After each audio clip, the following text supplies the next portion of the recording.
Hello everyone, Rufi here with another play and explain video. Today I have one table here on 10NL and another on 25NL, just because the pools are quite small for both right now, so I thought this way we're gonna have more action and we don't have the table lagging or have to wait for a new hand. But definitely let me know in the comments which stakes you would like me to play for these play and explain videos. I did 10 and 25 NL now in the past. Do you want me to play maybe even lower 2 or 5 NL? Do you want me to play higher stakes like I do on my streams? I mean, there I could do just normal tables and record a session of that. So definitely let me know what you guys would like to see, and also let me know how long you want these videos to be. Normally aim for around half an hour, but I'm open to any suggestions.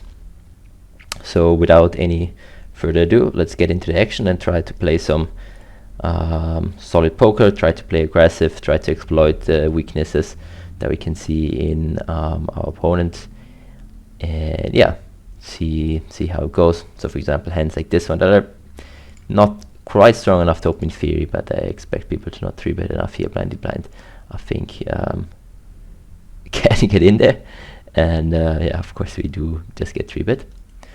I tried to record a session earlier, but I forgot to turn on my mic, so had to do the second try now. On the left hand side here, this board I would use a big bet or check strategy, and then ace-9 can get in there sometimes, but main is gonna check. Here again the 6-5, I will just open raise, expecting people not to 3-bet enough.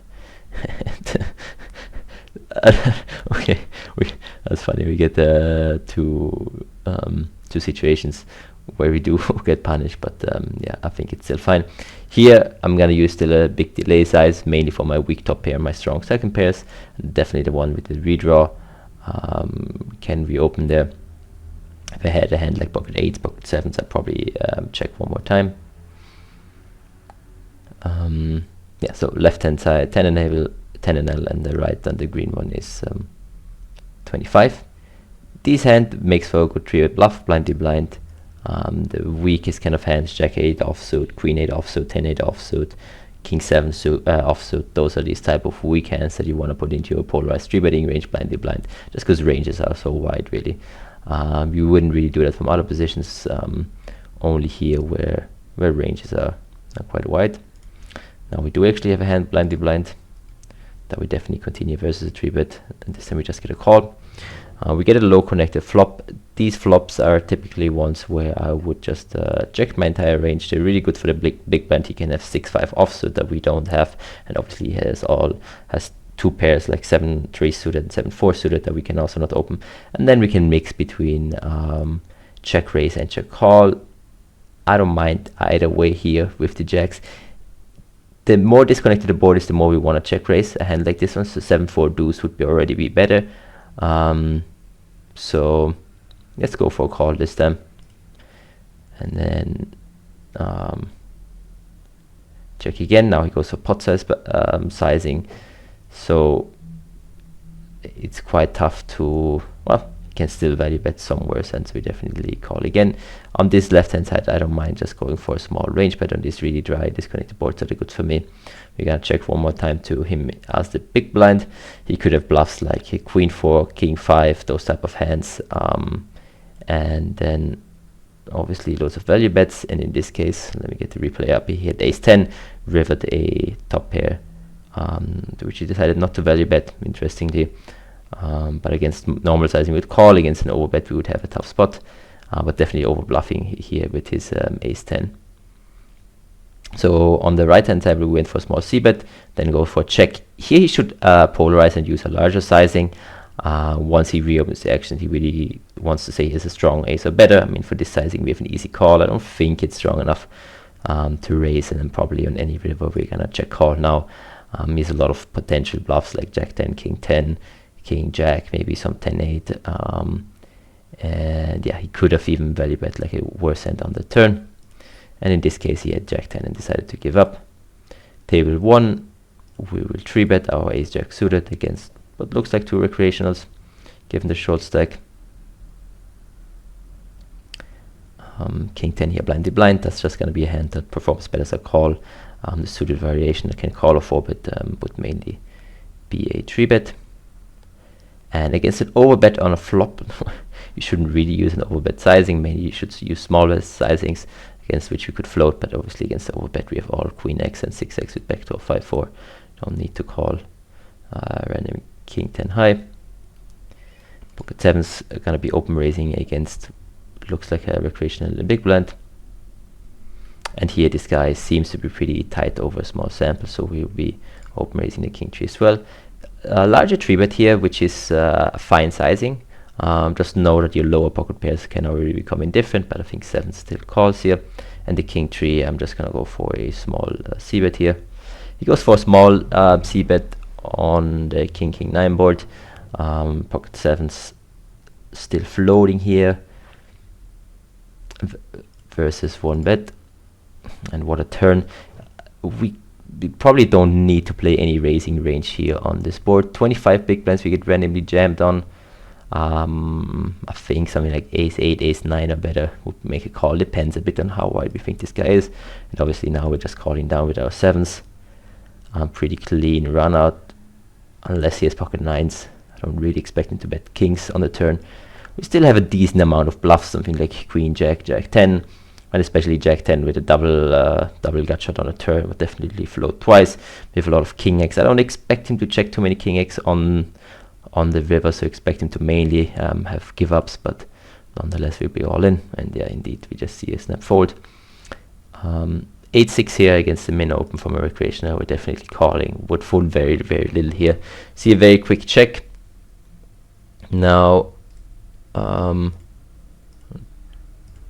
here I'm just gonna check back. This is a board where he should c-bet a lot, so I tend to be a bit more careful when people just check on this, unless I have reads.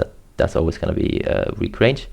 On the turn, I think I'm calling with plans of bluffing on river if he checks to me, or potentially, you know, bluff raising on rivers like this one. Although he could have a 10x, I think he would maybe size up. He's also going to have a lot of potential bluffs. We can have a decent amount of 10x here. So I think I'm going to raise and represent that sort of hand. In this case, he had ace queen, going for somewhat smallish sizing. But yeah, we see again here that just because they check on a flop like this one, it's not necessarily that they're doesn't necessarily mean that they're weak. Especially when he should be actually c-betting a lot on his flop. So here we have a cold 4-bet situation to a bit on the smaller smaller end of the sizing wise. Our hand is always going to be a call here, but in general you have to be quite careful and keep in mind that probably a 25 nil is going to be a bit stronger than usual. Here with the double gut shot, we're definitely calling, even though it's a monotone board. We still have potential to maybe bluff him later. Not gonna play any raises here. Same on the turn, I think we still need to call, although we're not loving it anymore, because the clubhouse might not be live always. And yeah, I think that's actually interesting now on the river. Left hand side we're gonna 3-bet. Can we value jam this? His aces, ace king, his kings, sometimes that we lose. If the board is not paired, I think we definitely can go all in. Now it's a bit closer, he needs to call aces. I think it's more just a call with a straight. Maybe if it ace, I don't really have ace queen offsuit, but I'm just being it here, make a call here. On the left hand side, I will call given his 4-bet is really, really small. Hit ace jack, going thin for value. That's interesting. Ace jack off, definitely a bit of an overplay here.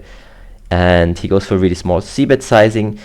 Basically, money goes in here no matter what. So I don't mind kind of clicking this on the flop, targeting his ace king. We can even go smaller here, almost like a min raise. But if his aces kings, we kind of lose our stack anyway, but this way we at least put ace king in a tough spot, not letting him realize equity. And this way we could play some bluffs, such as, you know, king 10 suited, king jack suited. That obviously benefits a lot from folding out ace king. This is a strategy that works in 4-bet pots, where we basically want to do, instead of calling, we rather click check raise out of position or fold, and this allows us to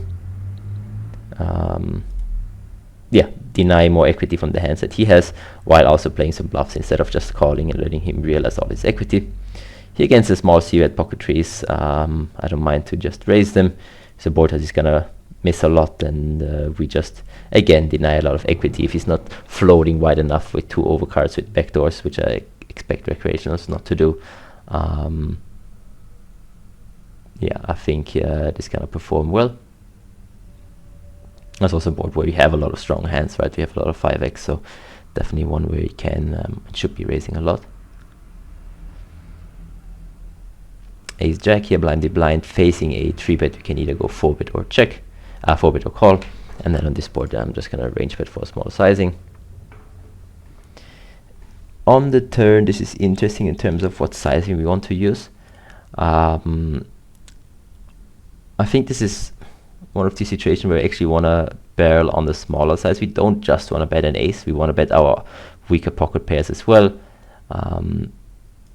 Trying, you know, to target his king highs that he can float on the flop, and then on the river we just go for another value bet again with our ace.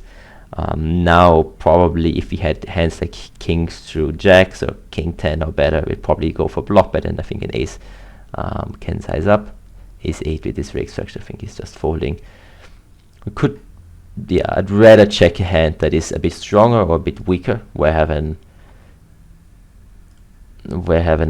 yeah, easier decision to either check raise or just a bluff catch up. I think most of my ace-x still want to continue betting, and then yeah, rather checking weaker hands. Here we get 3-bet with queen 8 suited to 10 big blinds. This is quite close. Sizing a little bit down. I think queen 9 is definitely the call, but I think at this rake structure, queen 8 suited is just a fold. 10-8 here, we did defend it against a cutoff. Could also mix in some 3-bets here for sure. On this flop, I would mainly just check call. Once he checks, I want to lead a lot here for different sizings here. Probably would use an overbet with my strongest hand, something like 9, so ace 8 or better, and then would use something a half pot for any pair, like an 8, a 5, even 4, 6, those type of hands. We could also use a block bet sizing. Loads of different strategies. You can also use 3 different sizings here. The most important part is that you just bet a lot, because his region is mainly ace-x, king-x overcards that we want to deny equity against, and especially at these lower stakes, people are not really gonna defend their check backing ranges enough, right? So we can just comfortably go for 2 streets of value here. Queen 9 gonna open raise from MP. We face a flat call, so generally assume that this guy is gonna be a recreational here. In these spots, multi-way out of position, especially in low boards where even heads up I want to check a lot, definitely gonna just check a lot, even multi-way. And this just gives me a lot of information playing against recreational. This guy's snap check behind. It's very unlikely that he has a strong hand here. So I'm gonna, now obviously with the extra equity that we picked up, gonna start betting here. Big blind could still have some traps, you know, he's the one playing against 2, and he's out of position, so he can still check strong hands to check with. He just calls really quickly. Can definitely have king queen here, can have some 2 pairs. The question is, can we go for value bet? I think the answer is yes, especially because he called rather quickly on the turn, so I only expect him to have strong hands. We block queen 9, we block 9-8 that he could potentially have. We lose to some river 2 pairs, but there's not too many of them. Can have like king 10, king jack, those type of hands that block the straight and make a good call in his eyes. And we gonna bluff a lot here, given that ace king gets there. All our king high, king 8 suited, ace 4 suited, you know, those would all continue bluffing. So I think we definitely want to go for a value bet there on the river. I'm gonna open raise the pocket 10s here on 25 NL table. Mainly calling versus 3 bets here. You could mix in a little bit of 4 bets.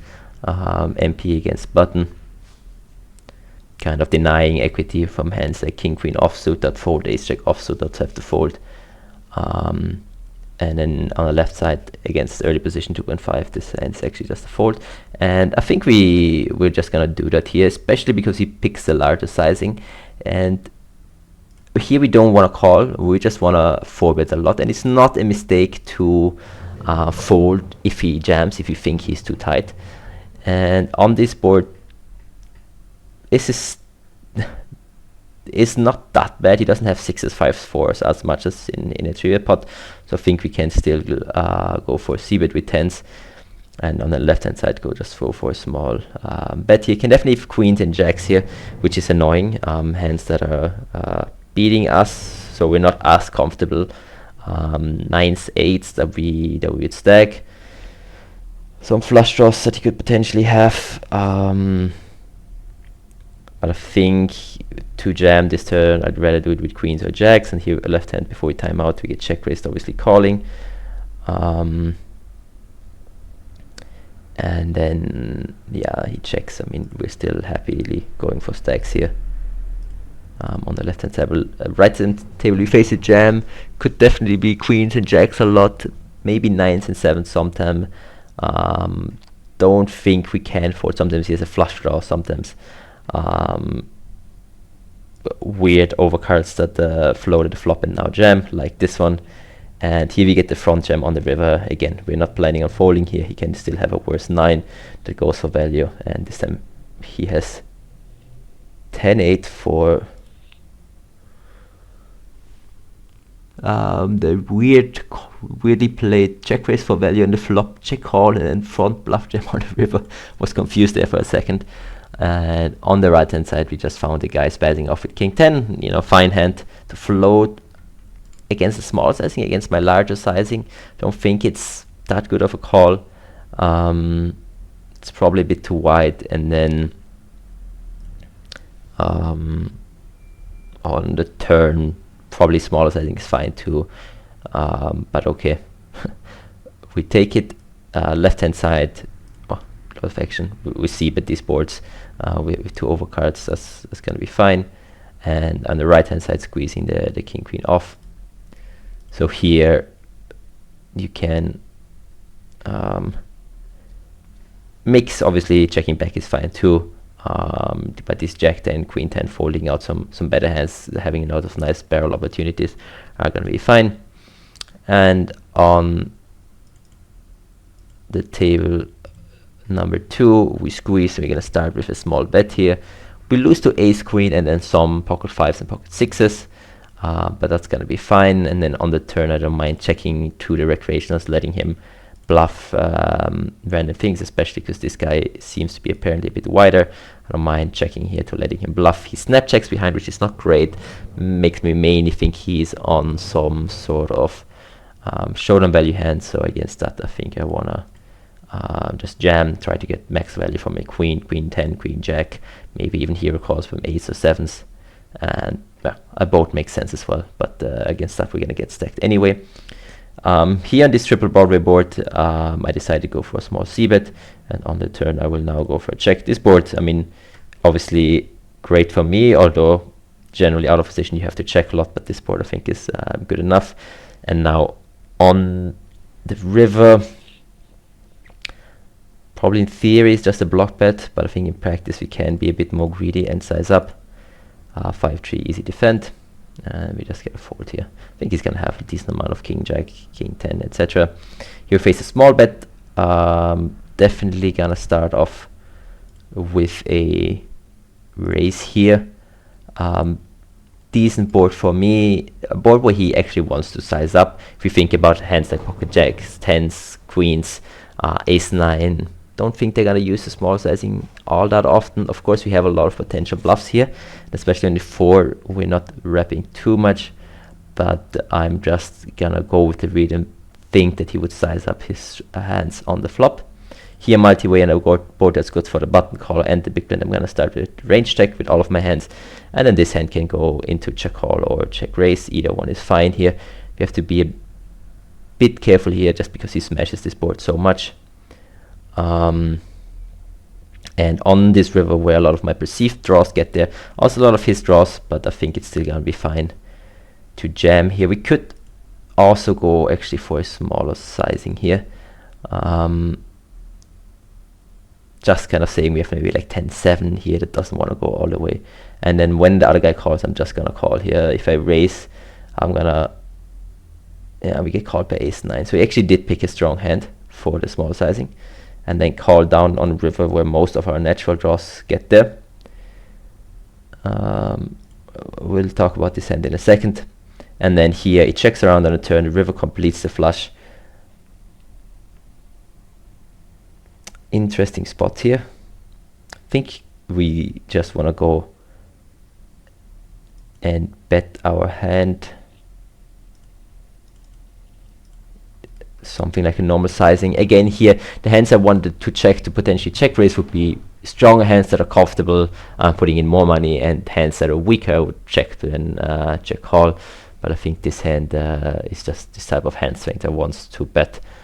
If I check raise and he calls, right, like if I check shove, it's quite thin with this hand, and then I also don't want to check hands, and he's just gonna check back too often with, you know, pocket 7s, 6-5, etc. And in this case he just folds. And let's go back to the 5-6 hand. So in theory we should be quite careful on this turn. We don't have that many value hands anymore on the 4, because it takes away some of our pocket 4s. Oh well, we have pocket kings here, so let's shift the focus here. So we're gonna quote 4-bet. Normally I think something like this is good, and left hand table will call here against the small open raise. We just take it down with the kings. So the idea here is that on 4s we will lose some value hands, but we still have hands like 9-8 that can value bet, and then obviously loads of our bluffs. Jack-6 just calling blindly blind, and on the river some of our bluffs get there, right? A hand like 10-9 now makes a straight that would use the 75% sizing. Maybe weak flush would also use the sizing, given that the board is paired. Still calling the 6 here against the recreational just to fires out, you know, small bets. And then a river just checking back, hoping to win. And yeah, we do. So yeah, I think all sizings on the river make sense. Obviously having spades is not great. We block some of the auto folds, but with the 5 and the 3 we don't block as many as if we had like let's say higher spades like the king high or the ace high flush. I'd definitely just give up. And there's still a lot of bluffs. Like a hand like ace-9 is not beating anything here anymore. So I don't mind. Like we can still bet it 2 pair for that sizing, like 9-8. Well, actually not, because we lose to over pairs. So here the idea with the queen 6 was to check raise, and again on the flop I'm just range checking these low boards, and on the river after he checked back so quickly on the turn, I think I'm just gonna go for a large bet myself. Hope he finds the hero somewhere with maybe like a 6 that he rivered, or random pair. Here again ace queen just checking. I think we have enough showdown value, and if they bet we can then check raise, and I think now we just check it down, not expecting to, well, we can definitely still win. Sometimes I think a pair would have very often bet earlier, so yeah, we actually do have the best hand here. So yeah, back to this hand with the 5-3 suited. Block bet makes sense. All in, not too much, because he's gonna have a lot of flushes himself, 8x of hearts. So generally when both players make a lot of strong hands on the river, we don't want to use too many all-in sizings. And yeah, so I think block or 75 makes sense in this time. He did have a strong hand in a small bet sizing, so that was interesting and worth noting. Good board for me on the right hand side. Just gonna start off with a small bet at high frequency, and on the left we have the opposite, where these are these low boards, turn is connecting, river's connecting, so we're just gonna plan on checking this down. Turn is a complete brick here. Gonna use an overbet here with my Jack 10, and then barrel through on bricks when neither of the 2 flush draws get there.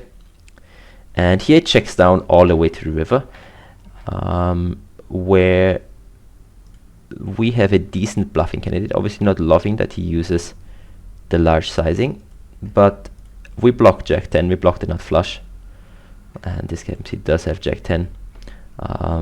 So on a board where we're gonna check a lot, we're definitely also gonna check our nut flushes all the way to the river. I mean, he has the nut straight with a flush blocker, so good call by him. Don't expect him to fold that, but if he has a hand like just a 10, maybe a 5 betting for that sizing, maybe even a 2-pair set betting for that sizing, given it was a check down pot, I think it's gonna be in a tough spot.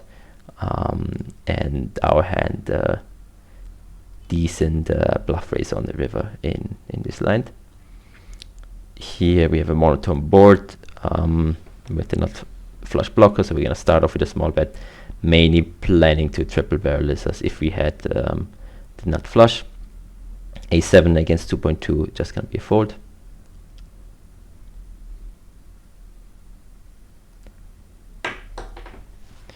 Lots of interesting spots. I don't even manage to explain all of them. I hope it wasn't too chaotic. And but if you guys have any questions, or if I didn't finish my thought process on some of these hands, just let me know in the comments, or join our Discord server, and I'm more than happy to discuss some of the hands there. More action than I thought. Sometimes you play 2 tables of Zoom and it's like now, where you just get nothing and you have to fold, and sometimes there's one hand after another, and don't have time to explain them. But yeah, basically these blind v blind spots for these 8 high boards, I'm gonna range check, and then on the turn I'm also gonna have a very low betting frequency when the card comes a low card again. 10-5 suited here, blind v blind, I will defend. Gonna use mainly the lower 10x suited hands like 10-3, 10-2 as trio bluffs, as we had the like basically lowest the bottom end of your suited range, and then the bottom end of your offsuit range, like jack 8 off, and then 10-2 suited, jack 2 suited. Those are gonna be the trio bluffs here, and then middling hands, obviously easy fold, like this ace 9 here, are just gonna be calls, right? I'd rather check raise a hand like ace jack suited, or a weaker hand like ace 2, ace 3 offsuited. Sorry, yeah. And then blind v blind, we can just check behind. We could also actually go for a small value bet on the flop here, given how good this flop is for us, or given how strong our hand is in comparison to how wide the ranges are. But now on the king turn, we're just gonna check it down. Right hand side, I'm just going to check back. Really good board for the big blind. I don't want to bet my hand and get check raised, and ace 9 here checking down, expecting mainly to also have an ace high here, but this time we chop. Turn again, now we have an open ender, but I'd rather reopen my queen 8s, king 8s here, and then check my ace 8s back. Of course, if we were to like just completely exploit him, I think he's not going to be strong enough. We can also start betting on a turn. Now goes for pot size bet on the river. I think I would just fold my hand and would maybe bluff catch against a smaller sizing, or consider bluff raise against a smaller sizing. I think this sizing is a bit too strong by recreational. So if you want to, definitely fine to fire a bet on the turn. Just given how much equity we have, we can put pressure on other, just denying equity, maybe folding out the 3s, deuces. Wouldn't hate that either. But yeah, the standard plan here would be to check back. Here the ace jack suited, we're gonna 3-bet, cut off against MP, ace 5 opening from the cutoff. Bit loose, but I think it's fine at these stakes. We get a call, we get 8-6 for two-tone. Definitely not a board where we can range bet by any means. Would use a half-pot bet or check here, and then mainly barrel if we had a heart in our hand. If it were like 8-7-6, it's even better for him. But even this one is quite a good board for MP, and he recognized it correct, and he should lead out most of his hands there on the turn, and not much we can do here with ace jack. Think we just have to fold.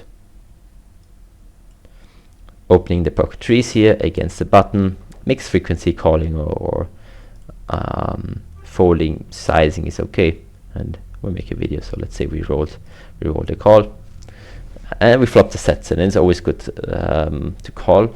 We see a half pot c bet, which is fine on this board. pretty dry and disconnected board for him. Now basically we want to think, do we want to slow play this? Do we think he's gonna bluff enough, or do we call? I don't mind just calling, just because he used a half pot and I'm not sure if this is his default, or maybe it's just a sign that he's stronger.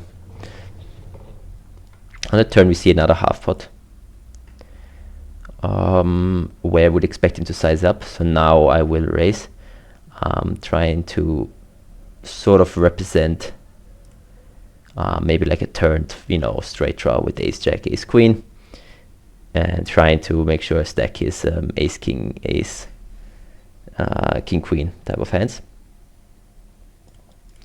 But we could also still call on the turn. But again, when he now only uses half pot, I'm not sure he's gonna barrel through enough on the river. Here against the recreational, I went for small size on the flop. Turn is a pretty good one, so for our range and obviously for our hand. So I'm just gonna keep betting, putting max pressure on his one pair hands.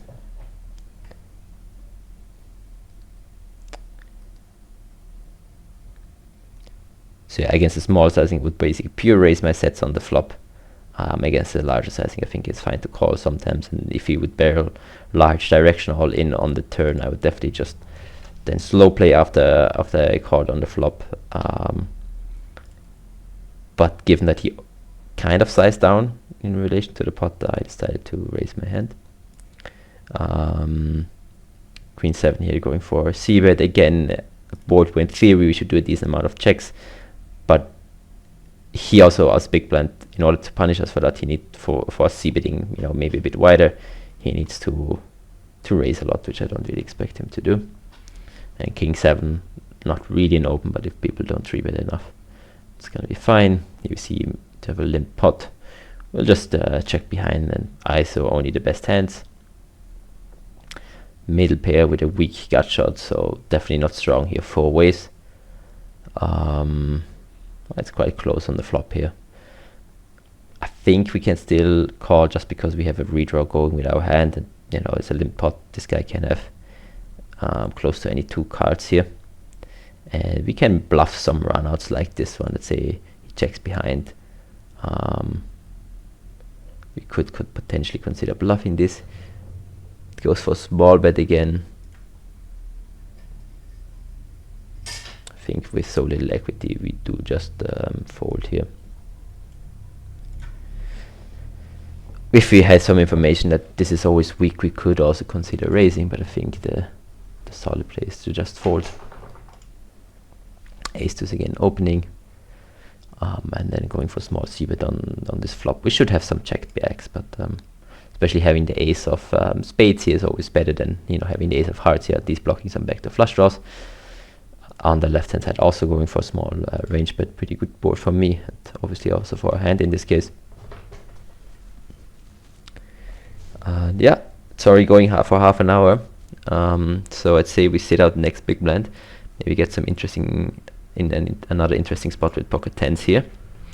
Actually quite a few interesting spots, so definitely let me know what you're thinking, guys, if you would have played some of the spots differently. Get a multi-way spot to wrap things up. So gonna start with a check here. These multi-way spots I'm always approaching pretty carefully, and especially these low limits where people are kind of telling you whatever they have once you check to them. I think it's definitely worth checking. He didn't snap check behind, so maybe he occasionally checked back a flush draw or a king x hand. At least he was thinking about it, right? Like if he had a hand like ace 4 of diamonds or pocket 4s, it's probably always a snap check. On a turn again, my hand too strong to bluff, too weak to value bet, so an easy check again. Now he did check quite quickly. Everybody checking quite quickly. Would definitely value bet thin here with a queen. With 10 4-way, with 10s 4 ways, I think it's a bit too thin, so we're just checking, trying to get this to showdown, and we do win. So 6s, a deuce, a 9, so all of them showdown value. That's not strong enough to value bet, that's why they're checking quickly. They were in the flush on the flop, we could even consider value betting a hand like pocket 10s, although it's obviously quite thin here. But yeah, once people are this face up and weak, wouldn't be the worst. one more spot with ace queen off, blindly blind, and we just get a fold, and that's it. So yeah, I hope you guys enjoyed it. Let me know what you think in the comments. Let me know which stakes you want me to see, which stakes you want me to play for the next video, or if you have any other suggestions for videos that I could do. Let me know. And yeah, have a good one, guys. Bye bye.